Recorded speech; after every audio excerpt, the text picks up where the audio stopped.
Meditation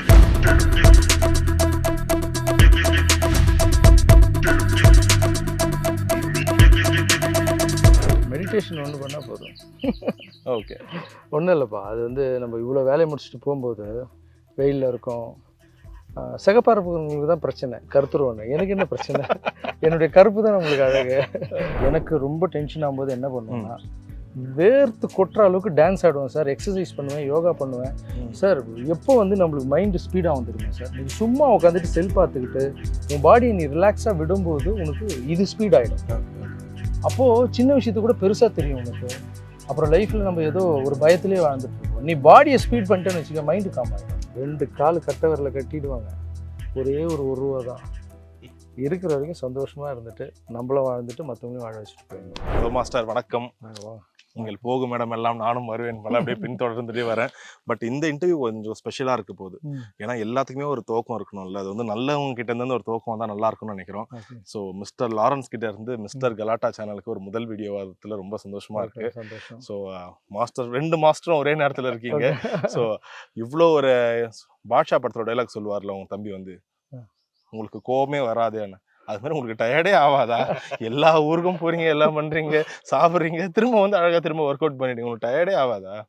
மற்றவங்களுக்கு போய் help பண்ணுறது அதெல்லாம் ஓகே. பட் நம்ம நல்லா இருந்தால் தானே, நம்ம உடம்பையும் பார்த்துக்கணும்ல. அது மாஸ்டர் விட மாட்டார். எங்கெல்லாம் கேப் கிடைக்குதோ போய் ட்ரெஸ்ஸை மாற்றிட்டு வாங்கன்னு சொல்லுவார். பட் நல்லா இருக்குது, இயற்கை காற்றோட இங்கே பண்ணுறது ரொம்ப சந்தோஷமாக இருக்குது. ஓகே, உங்களுடைய ஒர்க் அவுட் ஸ்டைல் எடு இப்போ உங்களுக்கு மசிலாக ஆக்கிட்டு இருக்கீங்களா? ஏன்னா ஒரு வாட்டி பார்க்கும்போதே பயங்கரமாக இருக்குது. பை பண்ணுறாரு, ட்ரை பண்ணுறாரு. ஜிகிர்தண்டாவில் கொஞ்சம் உடம்பு போட சொன்னாங்க, அதை இறக்குறது ரொம்ப கஷ்டமாக இருக்குது. இப்போ அடுத்த படத்துக்கு பென்ஸும் அந்த ஹண்டர் படத்துக்கும் கொஞ்சம் ஸ்லிம் ஆகணும். ஓகே ஓகே, நீங்கள் எங்கே போனால் சாப்பாடு வர ஊட்டி விட்டுறாங்க எல்லாருமே. சரி, ஓகே. பயங்கரமாக இந்த சுற்றுப்பயணம் வந்து எப்பயுமே அது ஒரு முடிவுக்கு வரணும்னு சொல்லுவாங்க. இது முடிவுக்கே இல்லை, இது தொடரும் மட்டும் தான் இதுக்கு போடணும். இது வந்து ஏன்னா இப்போ அடுத்தடுத்து நிறைய விஷயங்கள் பார்த்துக்கிட்டே தான். அந்த விதவி பெண்கள் நான் போகிற இடத்துலலாம் மனு கொடுக்குறாங்க. பாவம் நிறைய விதவி பெண்கள் வந்து அந்த தையல் மிஷின் கொடுங்க அப்படின்றாங்க. அடுத்து ஓகே, அது எவ்வளோ பேருக்குன்னு தெரிஞ்சுக்கலாமா? ஃபஸ்ட்டு 500 பேருக்கு பிளான் பண்ணியிருக்கேன். அது ஃபஸ்ட்டு கட்டமாக 100 பேருக்கு கொடுக்கலான்னு. 100 பேர் கொடுத்த அப்புறம் நீங்களே தான் போகிறீங்க, உங்கள் கையால் தான் கொடுக்குறீங்களா? ஆமாம், நான் எது பண்ணாலும் கையால் சார். கோவிலுக்கு போகிற மாதிரி நினச்சிருக்கேன் சார் இந்த தர்மம் பண்ணுறத. உண்மை சார். நான் கோவிலுக்கு போய் பண்ணுற பூஜைகளை விட இங்கே போய் நான் பண்ணுறத பெருசாக நினைக்கிறேன். அதில் வரமும் இருக்குது, ஆசீர்வாதமும் இருக்குது, அதில் ஒரு சீக்ரெட்டும் இருக்குது. அதுக்குள்ளே கடவுள் இருக்காருன்னு எனக்கு தெரியுது, அவ்வளோதான். Fantastic sir. ஸோ நீங்கள் சொன்ன மாதிரியே எப்படி சொன்னாலும் அந்த ஒரு ஆன்மீகத்தில் முடிக்கிறீங்க. ஸோ உங்கள் காருக்குள்ளே சாய்பாபா இருக்குது. ரீசெண்டாக வந்து விஜய் சார் கட்டின அந்த பாபா கோயிலுக்கு ஷோபா மேம் கூட போயிருந்தீங்க. ஸோ எப்படி இருக்குது இப்போ? நீங்கள் ஆல்ரெடி ஒரு கோயில் வச்சுருக்கீங்க, இப்போ அவர் கட்டியிருக்காரு. ஸோ இது பயங்கரமாக ஒரு மன நிம்மதியை நோக்கின ஒரு பயணமாக பார்க்குறோம். ஒன்றும் இல்லை, அந்த என் காரில் இருக்கிற சாய்பாபா இருக்குல்ல, அது வந்து அருந்தாங்கி நிஷா வீட்டு ஊருக்கு போகும்போது அவங்க குழந்தை கொடுத்தாங்க. அது அதால் தான் நீங்கள் காரில் பார்த்துருக்கீங்க. இப்போ நான் ராகவேந்திர சுவாமி கோயில் கட்டினாலும் அதுக்குள்ளே சாய்பாபாவும் ராகவேந்திராவும் ஈக்குவலாக தான் இருப்பாங்க எல்லாமே. இப்போ நண்பர் கோயில் கூட போயிட்டு வந்தேன், நான் விஜய் சார் கட்டின கோயில் கூட போயிட்டு வந்தேன். அம்மா கூட வந்திருந்தாங்க. அவங்க நான் ராகவேந்திர சுவாமி கோவில் கட்டும்போது என் கோவிலில் வந்து பாட்டு பாடினாங்க. ஓ சரி. ஃபஸ்ட்டு நான் கட்ட ஒரு 15 வருஷத்துக்கு முன்னாடி வந்து பாட்டு பாடினாங்க. சரி, இப்போ விஜய் சார் கட்டியிருக்கா, நம்ம போய் பார்க்கணும் அப்படின்னு நான் போய் பார்த்து சுவாமி கிட்ட வேண்டிட்டு தான் இந்த உங்களுக்கு ஒரு ஆச்சரியத்தை தருதா? ஏன்னா இப்போ நீங்க முன்னாடியே ஒர்க் பண்ணிருக்கீங்க எல்லாமே, டக்குனு இப்போ ஒரு சாய்பாபா கோயில் கட்டுவார், அந்த ஒரு எண்ணம் உங்களுக்கு இப்போ தோணி இருந்துச்சு? இல்லை, அது எனக்கு முன்னாடியே தெரியும் சாய்பாபா கோயில் கட்டிட்டு இருக்கிறது. ஏன்னா எனக்கு ஸ்டாச்சு பண்ணுறவர் தான் வந்து அவங்களுக்கும் ஸ்டாச்சு பண்ணியிருக்காங்க. சரி. ஸோ நான் கேள்விப்பட்டேன் இந்த மாதிரி கட்டுறாங்கன்னு. ஆமாம். Fantastic master. ஸோ இந்த ஒரு பயணம் எதை நோக்கி போயிட்டு இருக்குன்னு தெரிஞ்சுக்கலாமா? அடுத்த கட்டம் ஒரு பக்கம் சினிமா, ஒரு பக்கம் இது. ஓகே, எல்லாரும் கேக்குற மாதிரி தான். இல்ல, நீங்க கேக்குற கேள்வி புரியுது. எதை நோக்கி போகுது, அதே நோக்கிதான். இது எதையும் நோக்கி 2026 ஏதாச்சும் ஒண்ணு நோக்கி. இது எதையும் நோக்கல பிரதர். ஒன்லி அன்பை நோக்குது, வலியை நோக்குது, பசியை நோக்குது, மற்றவங்களுடைய கஷ்டத்தை நோக்கி மட்டும்தான் போதே தவிர அங்க போயிட்டு எனக்கு இது வேணும்னு சொல்லிட்டு பிளானே இல்லை. அந்த பிளான் இருந்தா அவன் இதை பண்ண விட மாட்டான். ஓகே. ஆனா மக்கள் எல்லாருமே சொல்றாங்க, போற இடத்துல எல்லாம் நாங்களும் பாக்குறோம், மாஸ்டர் நீங்க வாங்க, நீங்க அரசியலுக்கு வாங்க. ஏன்னா சும்மா காதல பட போய்க்கும் போது ஒருத்தர் சொல்லிட்டு போறாரு, இவரு என்ன இவரோட அரசியலுக்கே வரல, இவருக்கு அரசியல் கூட்டம் மாதிரி இவ்வளவு கூட்டம் கூடி இருக்கு. இப்ப இதுக்கு உங்களுடைய பதில் என்ன? இப்ப அரசியல்வாதிகள் காசு கொடுத்து கூட்டம் கூடுறாங்க, நீங்க இங்க வரனே சொல்லல, இங்க ஒரு 400 பேர் கூடுறாங்க. ஸோ அதை நினைச்சா எப்படி வேணா யார் வேணா பயன்படுத்தலாம். ஆனா அது எல்லாத்தையும் அழகா தவிர்த்துட்டு வரீங்க. சூப்பரான விஷயம். அதாங்க நான் ஒன்னே ஒன்று சொல்லுவேன்.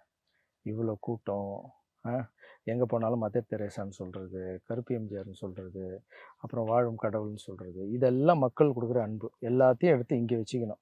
அதை தூக்கி இங்கே தலையில் வச்சுக்கிட்டோன்னு வச்சிங்களேன், தப்பாயிடும். அப்புறம் கூட இருக்கிறவங்களே என்ன சொல்லுவாங்கன்னா,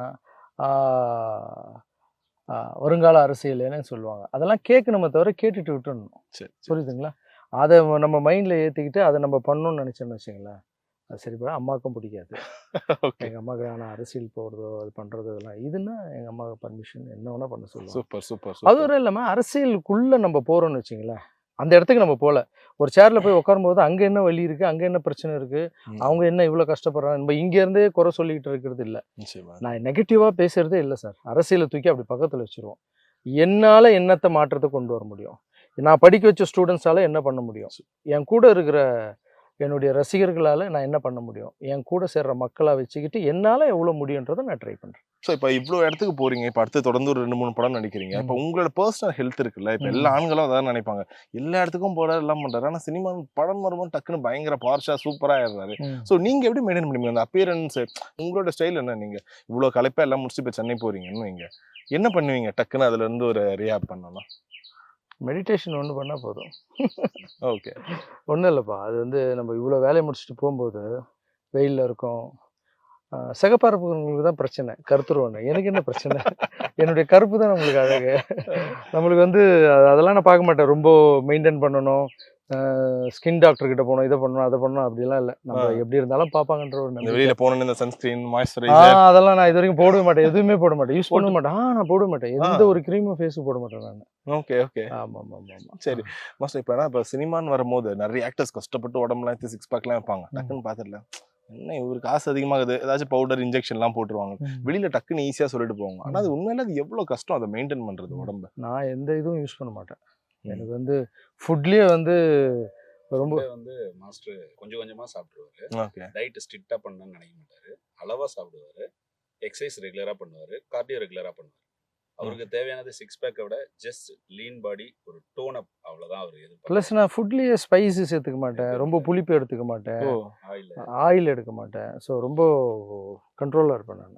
okay okay okay. Super master. So அப்படி பார்க்கும்போது இப்போ உங்களுக்கு எந்த ஒரு பர்டிகுலர் ஒர்க் அவுட் ரொம்ப ஃபேவரட்? எது வந்து எப்பா இது கொஞ்சம் தள்ளியே வைக்கலாம்? ஏன்னா சில பேர் இந்த கோர்லாம் பண்ணும்போது வேண்டாம் வேண்டாம் வேண்டாம்னுவாங்க. உண்மையை சொல்லணும்னா எக்ஸசைஸ் யோகா ரொம்ப பிடிக்கும் எனக்கு. சரி. சூரிய நமஸ்காரம், அந்த ஸ்ட்ரெச்சஸ், முத்ராஸ், இதெல்லாம் எனக்கு ரொம்ப பிடிக்கும் பண்ணுறது.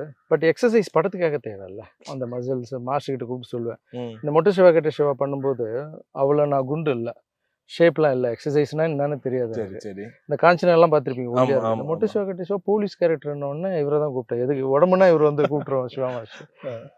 கூப்பிட்டோன்னே நல்லா ஒரு 3 monthஸில் அந்த மொட்டை சிவா கிட்ட சிவா பார்த்துருப்பீங்க, நல்லா சாலிடாக. அது கண்டினியூஷன் அப்படியே சிவலிங்கால கூட அது இருக்கும்.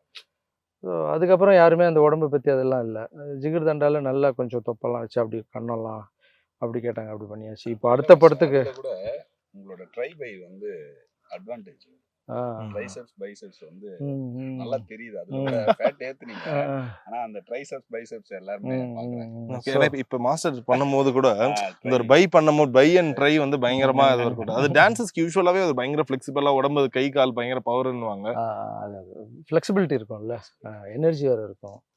கண்டினியூஸ் சாங் 3-4 சாங் போட்டால் கூட ஆடுவோம்ல, எனர்ஜி தானே. ஓகே. ஸோ இப்போ இவ்வளோ எனர்ஜி, இவ்வளோ ஊருக்கு போறீங்க, இது எல்லாமே பண்றீங்க, அந்த எனர்ஜி எப்பாச்சும் பயங்கர ட்ரெயின் ஆகுது, இருந்தாலும் அடுத்த ஊருக்கு போயே ஆகணும், டக்குன்னு அந்த ஒரு எனர்ஜி எங்கேருந்து வரும்? என்ன பண்ணுவீங்க? ஏதாச்சும் ஒரு டிப் மாதிரி சொன்னா கூட ஓகே. ஒன்றும் இல்லை, எல்லாம் இவ்வளோ டயர்டு இருக்குல்ல, எல்லாம் பண்ணால் கூட டக்குன்னு உடம்பு ஒரு 5 நிமிஷம் அப்படி போட்டு எடுத்தால் எனக்கு எனர்ஜி வந்துடும். அப்புறமா ரொம்ப மைண்டை ஓட விடாமல் காரில் போய் உட்காந்து சுவிட்ச் ஆஃப் பண்ணிவிடுவேன். மைண்டை சுவிட்ச் ஆஃப் பண்ணுறது, தூங்கும்போது மைண்டு மட்டும்தான் ஸ்டாப் ஆகும், மற்ற எல்லா ஆர்கன்ஸும் வேலை பண்ணும். மைண்டு மட்டும் ஸ்டாப் ஆனால் காலையில் எனர்ஜி கிடைக்குது. இன்றைக்கி 2 நாள் தூங்கலைன்னா முடிஞ்சு போச்சு நம்மளுக்கு. ஸோ தூங்கும்போது மைண்டு மட்டும்தான் சுவிட்ச் ஆஃப் ஆகும். அதே மாதிரி எழுந்துக்கும் போது மைண்டை சுவிட்ச் ஆஃப் பண்ணுற டெக்னிக் தெரிஞ்சிச்சுன்னா எனர்ஜி பயங்கரமாக வரும். ஷாக்கு 2 days பேக் வந்து நான் வந்து இங்கே இதில் மாற்றமில் போகிறேன். கூட போயிட்டு வரும்போது ஆஸ் ஏ ஃபிட்னஸ் ட்ரெயினர் நான் டயர்ட் ஆகிட்டேன், ரியலி டவுன். நான் நல்லா ஃபிட்டாக வச்சுருக்கேன். மாஸ்டர் வந்து கேட்டேன், மாஸ்டர் உங்களுக்கு சல்யூட் அடிக்கிறேன், உங்களுக்கு எப்படி எனர்ஜி இருக்குது எனக்கு சொல்லுங்கள். அதை நான் ஜிம்முக்கு போகிறேன், எல்லாம் பண்ணுறேன், உங்களுக்கு ட்ரெயின் பண்ணுறேன், அத்தனை பேரை ட்ரெயின் பண்ணுறேன், எல்லாம் பண்ணுறேன், வெளியே சுற்றுறீங்க, இவ்வளோ வெயில் அடிக்குது, எப்படி மாஸ்டர்? நீங்கள் லவ் பண்ணல, இன்னும் மக்களுக்குள்ளே நீங்கள் போகல.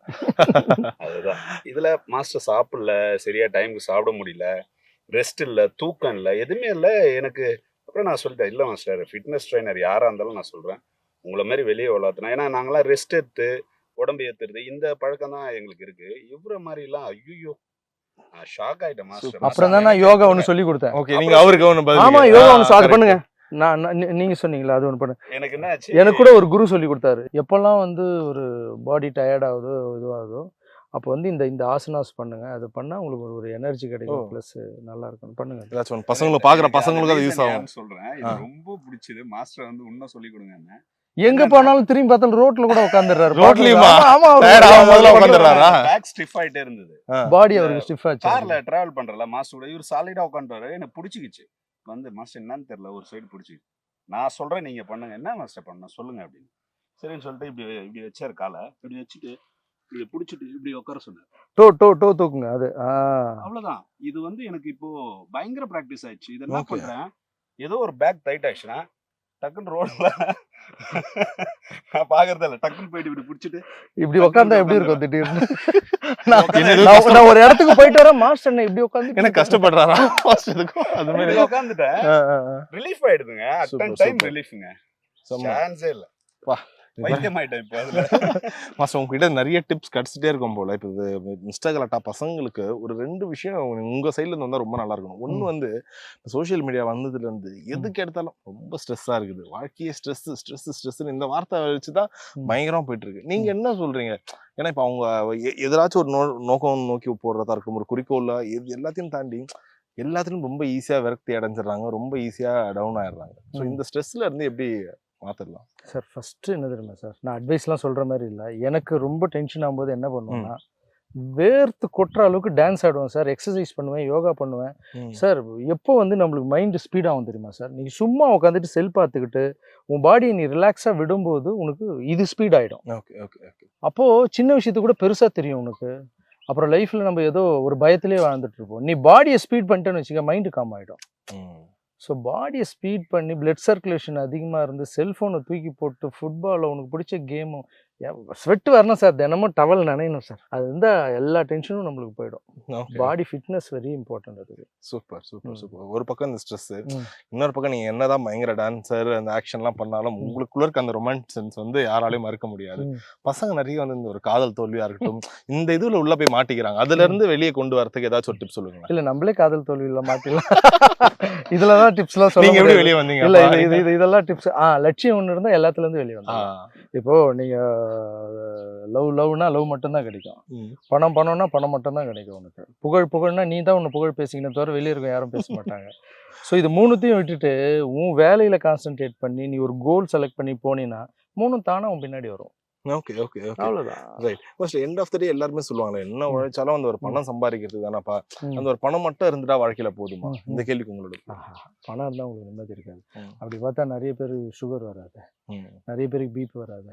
இல்ல, பணம்ன்றது வாழ்க்கைக்கு தேவை தவிர பணம் மட்டும் லைஃப் ஆகிடாது. நீ எவ்வளோதான் பணம் சம்பாதிச்சாலும் தினமும் எழுந்து நம்ம நல்லா இருக்கோம், நம்ம சூப்பராக இருக்கோம், நம்ம இன்னும் நல்லா இருக்க போகிறோம், நீ வந்து பாசிட்டிவாக உனக்கு சொல்லிக்கினால் மட்டுமே உனக்கு ஹாப்பினஸ் கிடைக்கும். சார் உங்களுக்கு எவ்வளோ கோடி இருந்து நீங்கள் ஒரு ஃபாரின் கூட போகிறீங்கன்னு வச்சுக்கலாம், அழகான இடத்துல போய் நீங்கள் உட்காரும்போது உங்கள் மனசு வலி இருந்துன்னா அந்த அழகெல்லாம் ஒன்றும் இல்லை சார். ஆனால் ஒரு குடிசையில் இருக்கும்போது மனசு நிம்மதியாக இருந்துன்னு வச்சுங்க, அந்த இடம் தான் சொர்க்கம் சார்.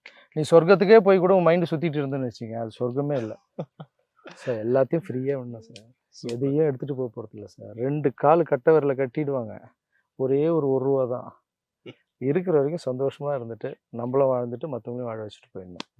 Beautiful master. சூப்பரா அம்மா ஆர்த்தி எடுத்து அம்மாவோட ஆசீர்வாதத்தோட ஆரம்பிச்சிங்க, வெற்றிகரமா எல்லா டிராக்டரும் கொடுத்துறீங்க. அடுத்தது இப்போ தையல் மிஷின் கொடுக்க போறீங்க. இந்த வெற்றி பயணம் தொடர்ந்து வரட்டும். தேங்க்யூ. ஃபைனலா எங்களுக்காக ஒரு போஸ்ட் கிடைக்குமா? ஐயா அதெல்லாம் வேணா தலைவா, அதெல்லாம் வேணா தலைவா. அதெல்லாம் ரொம்ப ஜிம் பண்ணி கட்ஸ் எல்லாம் வச்சிருப்பாங்களா, அவங்க தான் போஸ்ட் கொடுக்கும். உங்களோட பெஸ்ட் ஒரு ஃபார்ம்னா நீங்க எப்போ சொல்லுவீங்க? அந்த டைம்ல நான் பயங்கரமா இருந்தேன், பயங்கர ஃபிளெக்சிபிளா உடம்பு. நான் எப்பவுமே பயங்கரமா தான் இருக்கேன். இது போதும், பாடி இல்ல. சூப்பர். ஆல்ரைட் மாஸ்டர், ரொம்ப நன்றி.